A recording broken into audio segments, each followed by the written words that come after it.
रणनीती न्यूज चॅनलला आजच सबस्क्राइब करा आणि रहा अपडेट। घोडावत विद्यापीठ शनिवारी दीक्षांत समारंभ।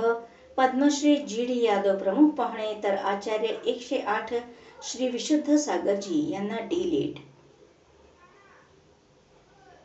अतिग्रे येथील संजय घोडावत विद्यापीठाचा 6वा दीक्षांत समारंभ 1 मार्च रोजी सकाळी 10 वाजता आयोजित करण्यात आला आहे।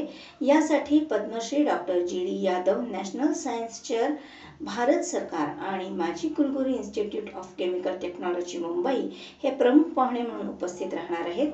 यावेळी परमपूज्य अध्यात्मयोगी आचार्य 108 श्री विशुद्ध सागरजी महाराज यांना मानद विद्या वाचस्पती पदवी अर्थात डी.लिट अध्यक्ष संजय घोडावत यांच्या हस्ते प्रदान करण्यात येणार असल्याची माहिती संयोजक परीक्षा नियंत्रक डॉक्टर एन.के. पाटील यांनी दिली।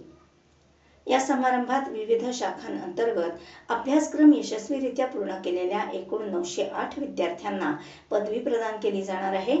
त्यामध्ये पदविका 34, पदवी 626, पदव्युत्तर पदवी 239, विद्या वाचस्पती 8 आणि 1 मानद पदवीचा समावेश आहे।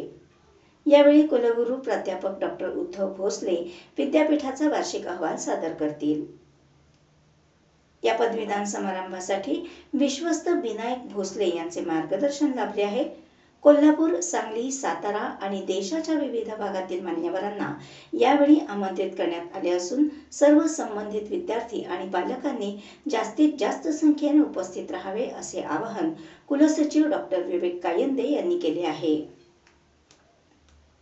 परमपूज्य अध्यात्मयोगी आचार्य 108 श्री विशुद्ध सागरजी महाराज यांनी साहित्य, अध्यात्म आणि समाज बांधणीच्या दृष्टिकोनातून केलेल्या अतुलनीय कार्याबद्दल मानद विद्या वाचस्पती पदवी डी.लिट दिली जाणार आहे। अध्यक्ष संजय घोडावत।